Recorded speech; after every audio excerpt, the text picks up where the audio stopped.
नमस्कार दोस्तों, स्वागत है आप सभी का आपकी यूट्यूब चैनल। दोस्तों आज हम एक ऐसे इंडिकेटर के बारे में बात करेंगे जो कि आपको हिडन सपोर्ट रेसिस्टेंट ड्रॉ करके देगा। अगर आप बिगिनर है तो इस इंडिकेटर का सहारा लें। ये इंडिकेटर आपके लिए वरदान साबित हो सकता है, केवल आप इस पर प्रैक्टिसिंग करें। इंडिकेटर बहुत ही पारंपरिक है, ट्रेडिशनल है दोस्तों। इंडिकेटर में कोई ज़्यादा भेद नहीं है। आप इंडिकेटर में जाएँ और इंडिकेटर पर आप किसी प्रकार का कोई डिमेट यूज़ कर रहे हैं तो वहाँ पर लिखे पीवोट, PIVOT। पीवोट में यहाँ आपको एक पीवोट रेंज शो कर रहा है, उसको आपको सेलेक्ट नहीं करना है। आपको पीवोट पॉइंट स्टैंडर्ड मतलब कि पारंपरिक आपको जो इंडिकेटर है, इस इंडिकेटर को आप यहाँ पर 5 मिनट के टाइम फ्रेम पे क्लोड करें। 5 मिनट के टाइम फ्रेम पे क्लोड करेंगे तो इस इंडिकेटर के सबसे बड़े फायदे ये हैं कि ये आपको हिडन सपोर्ट और रेसिस्टेंट शो करता है।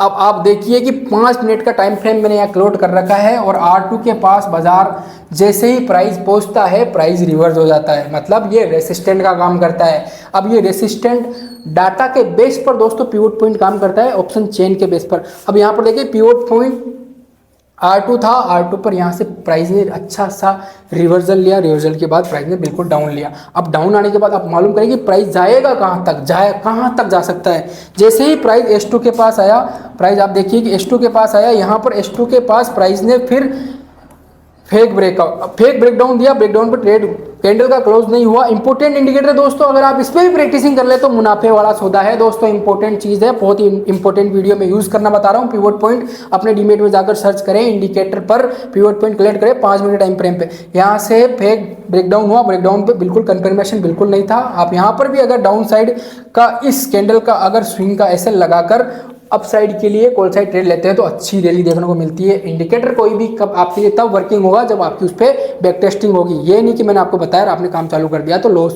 मेकिंग इंडिकेटर होते हैं। सारे इंडिकेटर केवल इंडिकेट करता है, जैसे कि हम बाइक और कार में इंडिकेटर मैं चलाता हूँ। अब मैंने इंडिकेटर राइट साइड के लिए दिया है तो इंडिकेटर ये मुझे पता है, पीछे वाला देखा कि राइट साइड ये जाएगा, लेकिन क्या पता मेरा राइट साइड मुझे जाना है या नहीं है, या वो पहले ही चालू रह गया इंडिकेटर, या मेरे से बाई मिस्टेक चालू हो गया। मैंने राइट का इंडिकेटर दिया और मैंने लेफ्ट घूम गया। तो इंडिकेटर केवल इंडिकेट करता है। इंडिकेटर कभी ये थोड़ी कि इंडिकेटर कंफर्म कर देगा कि बिल्कुल अगले वाले ने इंडिकेटर दे दिया है कि राइट ही जाएगा। कि इंडिकेटर हमेशा इंडिकेट करता है, कंफर्मेशन कभी नहीं करता है। इंडिकेटर का मतलब ये होता है संसूचक, वो सूचना आपको सूचित करता है कि किसी भी प्रकार की, जैसे कि हम रेड लाइट पे जाते हैं, रेड लाइट या ग्रीन लाइट होती है तो हम चलना शुरू हो जाते हैं।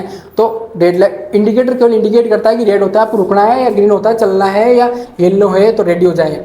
तो अब देखें कि सपोर्ट पर प्राइस आने के बाद घूम गया। प्राइस सपोर्ट पे आने के बाद घूमने के बाद वापस हम इसकी बैक टेस्टिंग देखेंगे कि आगे डाटा में देखेंगे। यहाँ पर R3 के पास जब पहुँचा, प्राइस पहुंचने के बाद R3 के बाद यहाँ पर ब्रेकआउट हुआ सपोर्ट। अब आप इसको रेसिस्टेंट का ब्रेकआउट हुआ, ब्रेकआउट होने के बाद अब अपसाइड की कॉल है। ये एक हिडन सपोर्ट और रेसिस्टेंट ड्रॉ करता है दोस्तों।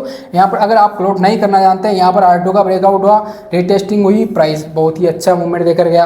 अब देखिए कि R1 है, R2, ये R1 का मतलब होता है रेसिस्टेंट 1, रेसिस्टेंट 2। अधिकतर जो डीमेट में जो आप सुबह कोई भी कॉल या पुट प्रोवाइडिंग देखते हैं, रिकमेंडेशन देखते हैं, वो केवल इंडिकेटर के बेस पर ही आपको कॉल या पुट प्रोवाइड करता है। R1 का मतलब होता है रेसिस्टेंट 1, R2 का मतलब होता है रेसिस्टेंट 2। मतलब R1 से प्राइस निकला तो R2 तक जा सकता है, R2 से निकला तो R3 तक जा सकता है। और S1 का मतलब होता है दोस्तों सपोर्ट 1, सपोर्ट 2, मतलब कि सपोर्ट पर प्राइस आकर घूमता है। इंपॉर्टेंट चीज़ है, सपोर्ट का मतलब होता है S1 का मतलब होता है सपोर्ट 1, सपोर्ट 2, सपोर्ट 3, सपोर्ट 4। अब इंपॉर्टेंट चीज़ है कि सपोर्ट 1 के पास प्राइस आए तो आप एक प्राइस का अगर अच्छा कमांड है, आप तो S1 के पास प्राइस आए तो इसका हल्का कंफर्मेशन होता है कि प्राइस और नीचे जा सकता है। R4 पर कभी भी प्राइस आए दोस्तों, आंख बंद करके मैं पर्सनली कह रहा हूँ, R4 के पास प्राइस आने के बाद आप डाउन साइड के लिए पुट में शॉर्ट करें, आपको अच्छी रैली देखने को मिलेगी। S1 थोड़ा हल्का सपोर्ट होता है, S2 उससे बाद मेजर सपोर्ट हो जाता है, उसके बाद S3 मतलब एक कंफर्मेशन होने लग जाता है कि प्राइस वहाँ से घूमने की प्रोबेबिलिटी 90% बढ़ चुकी है। S4 पर आप कभी भी कॉल बाय करें और R4 पर कभी भी पुट बाय करें, हमेशा मुनाफे में होगा, हमेशा ये आपके लिए इंडिकेटर वर्किंग होगा।